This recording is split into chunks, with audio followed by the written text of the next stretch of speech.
Hello guys, how's it going? My name is Dal, and with the return of Horrific Visions, many BFA veterans are getting to dive into them back at it again. However, there's also a lot of new players that never played back in BFA that are actually getting to try them for the very first time. And off the bat, many players are actually struggling through them pretty early on, some even having a hard time finishing the entire run, partially because we kind of time get it on some of the different buffs that can make some of those vision runs even easier. However, many players are reporting they're running out of sanity way too quickly, having a hard time with many of the mini bosses as well as bosses, and in a lot of the cases are actually missing out on many useful buffs that can make your vision runs that much easier for you to either farm them or just simply clear them as you're trying to amass more masks for some of the more difficult runs later down the line. So I wanted to go over some of the different tips that you can utilize yourselves in order to make your vision runs that much easier, whether you're looking for a very first clear or are starting to farm up on that currency as you're trying to collect all of the awesome collectible items, mounts, and other rewards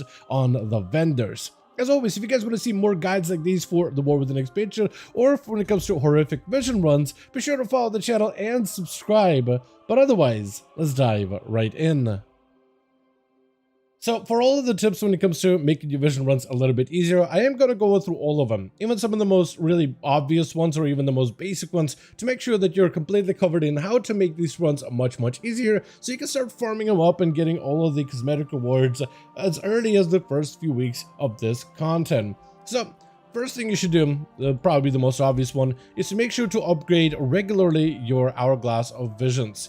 This one, however, unlike PTR, is time-gated, which I don't agree with at all. I really do think Blizz should potentially reconsider this, because I have plenty of mementos that I will love to fuel into the Hourglass, but as soon as the Hourglass buffs are available and you can upgrade it, which is going to be a weekly process over the next 3 weeks, you should definitely max it as soon as you can. There's a bunch of different benefits from being able to drop down an orb that heals you but also grants you sanity, and that can be used in strategic situations, like if, let's say, you're low on sanity but you want to drop it on a boss that you know is going to drain your sanity quite a bit, like maybe the one in the Mage Tower or potentially Rexar in the Orgrimmar section. You can drop the orb as well as take some sanity hits but also recover it at the same time. It's a huge buff, and being able to manage the orb is going to be a huge portion of the vision. However, all of the other buffs will make your runs that much easier. You can increase your max sanity of your party by 50, 100, and 150% with the capstone of being able to revive an ally if you run with an ally to cost no sanity for you but a full revive for them, which is amazing. The middle row is going to be sanity drain reductions from 10, 20, 30, and capstone of 40%. Doesn't sound like a lot, but it's huge, especially for that passive sanity drain, and this makes a huge impact when you decide to go with the Mask of Long Night to half your maximum sanity. So this is a massive increase, especially in some of those dangerous areas.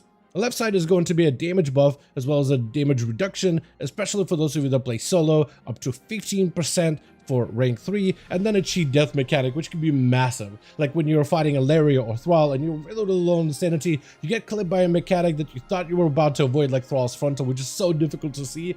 This thing can be amazing, letting you B-res real quickly, fight Thrall, 500 sanity, which is just enough to keep going, and then just finish out the rest of the run. It is an amazing buff, and definitely getting all of these as soon as possible is massive. So the first thing you should do is use up all of your corrupted mementos on upgrading the Hourglass as soon as it's available. This is, like I said, going to be a weekly process, so over the next 2 weeks you'll be able to get all of the upgrades, which are going to be your highest priority. Another good way to passively reduce the difficulty of visions is also to work on your tributes, which is something you can just farm up as much as you want to. There's a tribute of Clear Sight that lets you see treasures in a variety of different, like, more difficult zones of visions. This one just lets you see more stuff on the ground and just more currency, which can be useful. Then there's also a tribute of Destabilization. This is the one where you gotta keep killing a Laria or Thrall again and again and again, and you can just keep visions just to spam farm kills on a Laria and Thrall. This one gives you a buff that increases your damage done above 50% sanity and reduces damage taken below 50% sanity, so this can actually be quite good overall. Attribute of Vision Hunter essentially gives you a buff of every time you kill an enemy, it grants you movement speed, and it stacks up to 5, so this can increase your movement speed within visions, letting you get through zone to zone very quickly, especially if you're trying to race against the clock that is your sanity meter. This one is pretty easy to get. Just kill any enemies that are empowered by Nazath, which is a huge portion of enemies within visions. The last one is going to be Elite Extermination, probably the most overpowered buff in this whole feature. It's one of the best ones. Essentially all you gotta do is just kill elites, but every time you do slay elites in the future, it'll restore your sanity up to 150%, which is way more than any of the other sources of sanity that could offer you. And there's quite a few elite mobs within Visions as well. Quite a ton of them, quite a bit. And so if you're able to manage them, especially as you run one of the Masks of Nemesis where Hogger or where Gammon spawns to attack you, those also count as elite, which is another source of constant elites that you'll be fighting throughout the Vision, which means a constant source of 150 sanity for you to restore if you play around those elites carefully. But it's probably the best buff that you can get, and essentially to farm them, you just run around through Visions, slay Alaria, focus on elites, kill as many mobs, little bunch of potions for the clear side tribute, and then you'll be able to collect all of these buffs to make all of your future runs and Visions easier. And this is another buff that is available for all of your alts as well.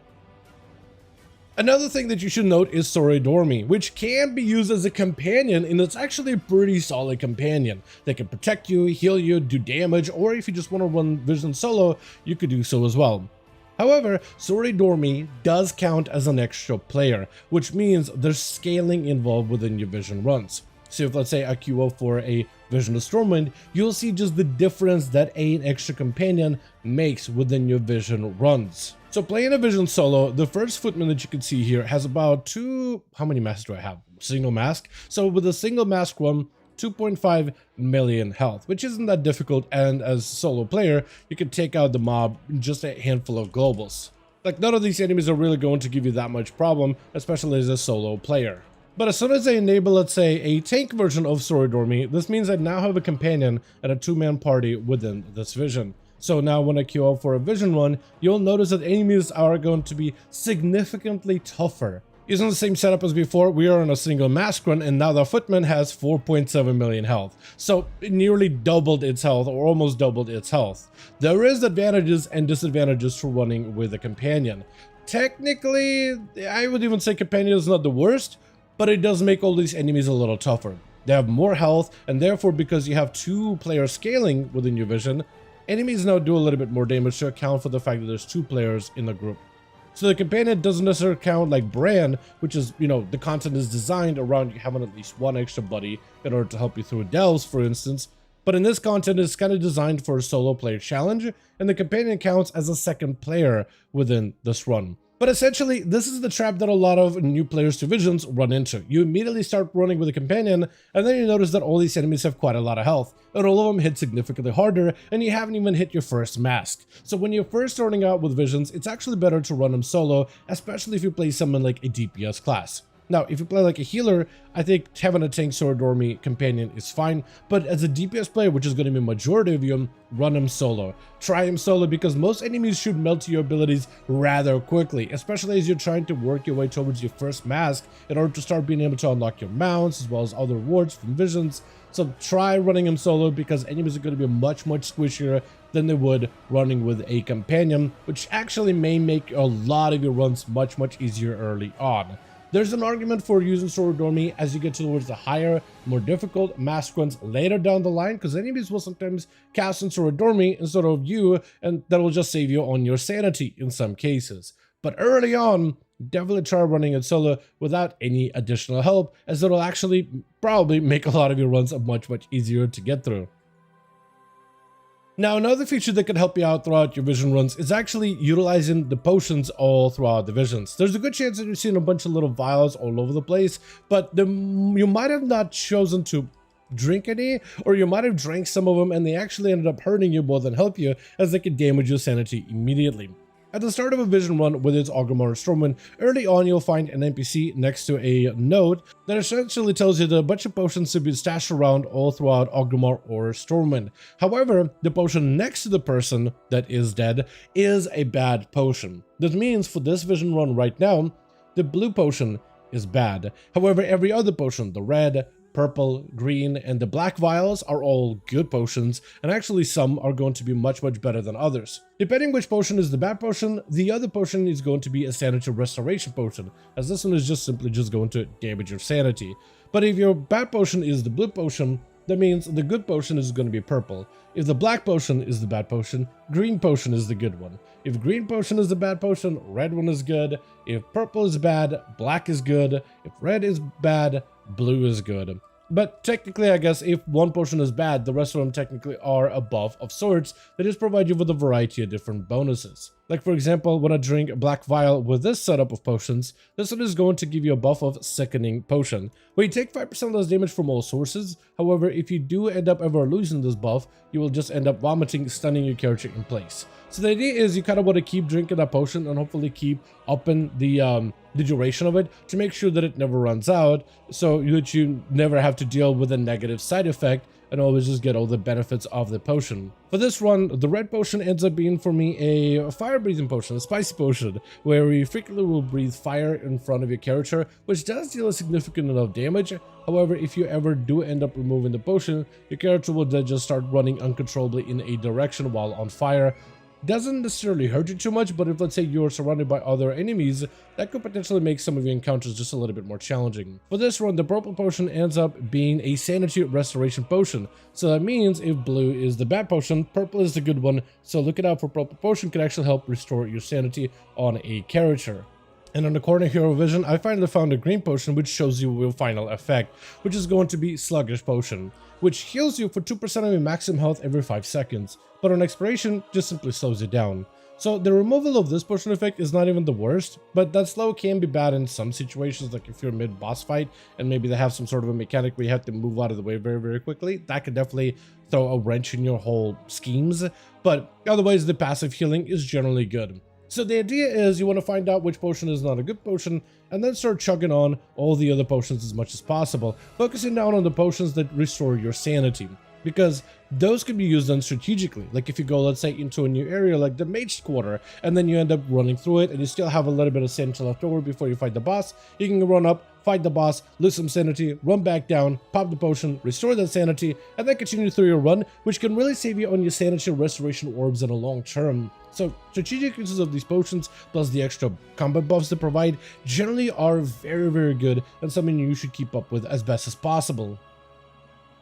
Another thing to note also, you can actually find buffs throughout a vision run. Now, they are not consistent, like these buffs, they're not always going to be there, but you'll need to check these spots every single time you run a vision to see if they're available. And there's a number of buffs, some are going to be in the Augermar version, some are going to be in the Stormwind version.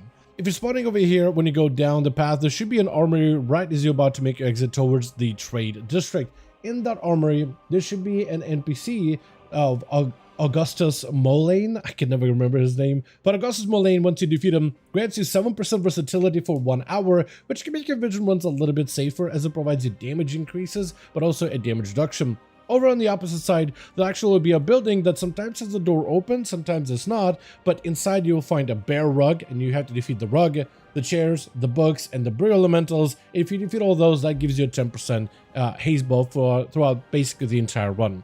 Going over to the Dwarven District, if you go over here, once you enter inside, you tongue your left, and there should be a door over here that's sometimes open and sometimes isn't. Going in there, you'll find it's just filled with mines, and if you can sneak past all the mines all the way to the second floor and touch a green mine, it'll grant you a 10% damage increase for the rest of your run, which is massive. And then over in the trade district, you have the bank over here way down below, that if you go in there and you find a golden elemental pacing back and forth inside of the bank's vaults, defeating that will grant you a crit buff for the rest of the run as well, which can make some of your runs just a little bit easier.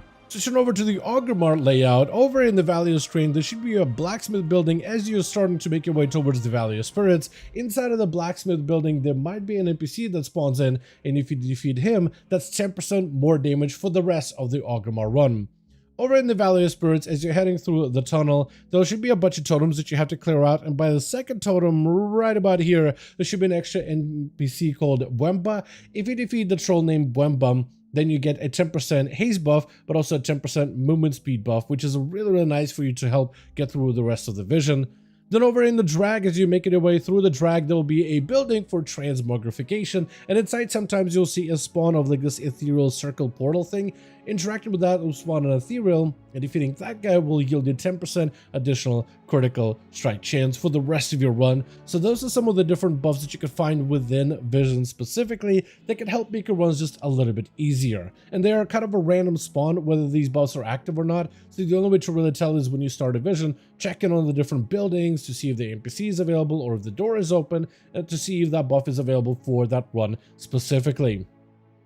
Another tip that I have is when it comes to the masks within horrific visions, as some masks are actually easier than others. So when you try to stack multiple masks together in order to have a more efficient run to earn yourself a bit more corrupted mementos, but you also do get all these different challenges and affixes and enemy increases within visions, it is generally recommended to try to run with as many masks as you comfortably can. But certain masks are obviously much easier to enable together, so I wanted to go over which ones you want to enable early on because they're super easy, but also which ones you kind of want to avoid stacking at least early on as well. So let's go through all the masks in terms of the most easiest to the most difficult ones. And one of the most easiest masks is the mask of Burn Bridge. This one is an easy enable it and then forget about it. As you move, you'll leave these puddles of void on the ground that will hurt your sanity, but they disappear fairly quickly as you make new puddles, so this one is really not an issue. There are some situations where you might be able to, really cut off your exit out of a situation, but very unlikely. I could only maybe see that maybe in Orgrimmar runs when you walk into one of the buildings, but outside of that, it's really easy. This one is enabled every single time, as it's basically free extra corrupted mementos for very little difficulty increases.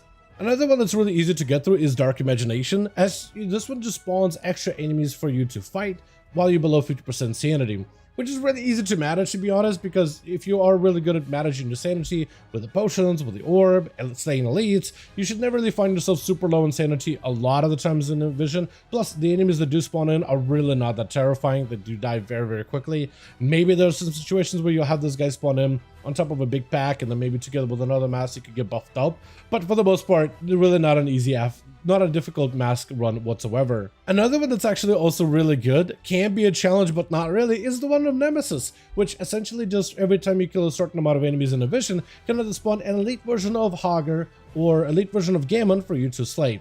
They do deal damage that will hit your sanity, but it can be avoided with careful play. Plus, they are an elite, so with elite extermination, it can restore a lot more of your sanity throughout a run. So this one actually could be a bit of a boon rather than a loss, or rather than an affix for you to deal with, because you're basically just getting a lot more free sanity as long as you can avoid their specific mechanics. Another mask that you need to be a little more careful with, but one that you can add towards your mask stacks, is Vengeance. Vengeance basically means that as an enemy dies, they'll roar out, buffing all the other enemies by 15%, stacking.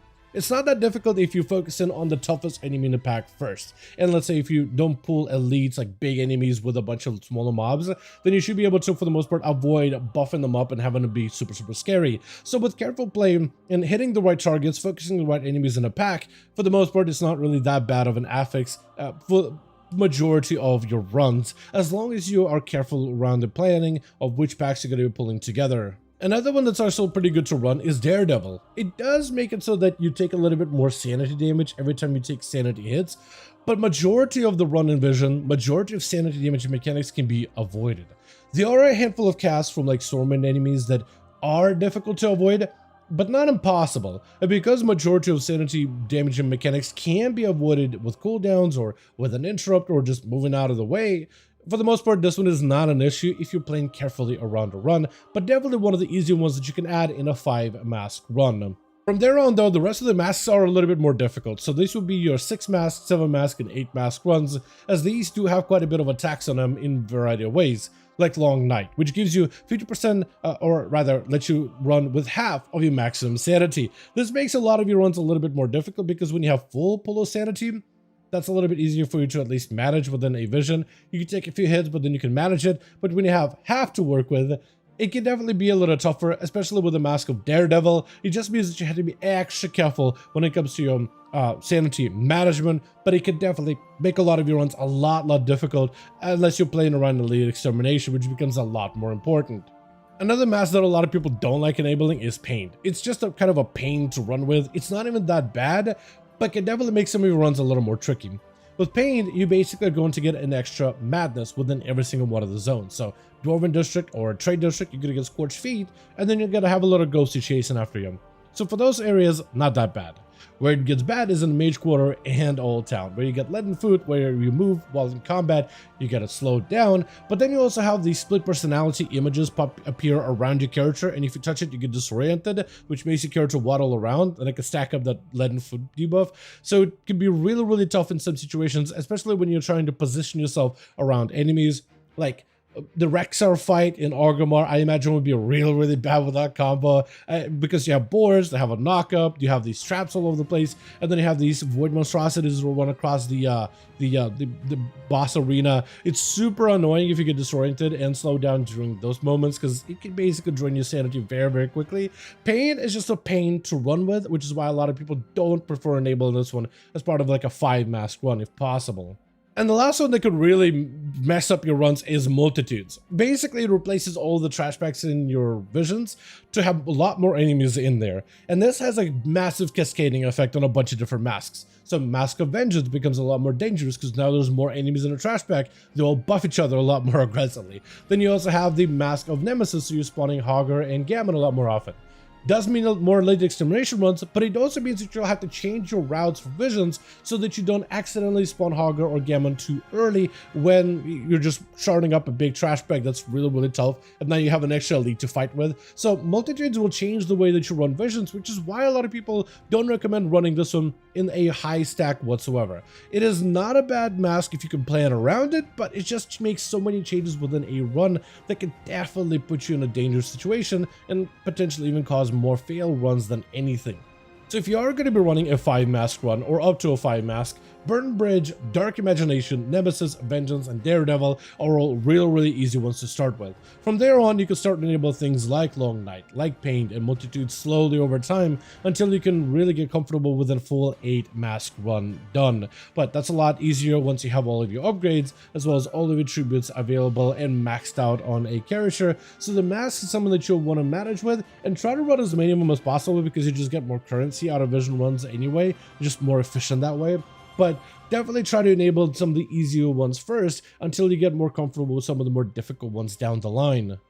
But with that being said, as always, I do want to thank all of you guys so much for watching, and hope you guys did enjoy the video. If you did enjoy it or found it informative, go ahead and give it a like. I would very much appreciate it. Also, join our Discord community, especially if you want to keep up with regular patch notes when it comes to current live content for Season 2 War Within, or if you're just looking to get more updates regarding new stuff on the horizon. Also, let me know your thoughts in the comments down below, and as always, I'll see all of you guys in the next one.